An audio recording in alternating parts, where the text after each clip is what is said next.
नाकाम लोगों की कुछ आम निशानियां होती हैं जो उन्हें कामयाबी से रोकती हैं। पहली निशानी यह है कि वो वक्त जाया करते हैं, सुस्ती को अपना मामूल बना लेते हैं, काम को हमेशा कल पर टालते हैं। दूसरी आदत यह है कि वो दूसरों पर इल्जाम लगाते हैं और अपनी गलती नहीं मानते।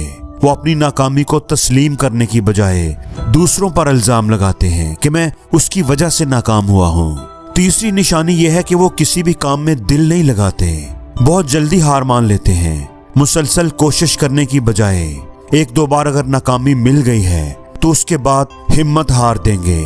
चौथी निशानी यह है कि नाकाम लोग दूसरों की कामयाबियों पर खुश नहीं होते बल्कि उनसे हसद करते हैं। अपनी बेहतरी पर तवज्जो देने की बजाय वो इस फिक्र में होते हैं कि कहीं दूसरा ना कामयाब हो जाए।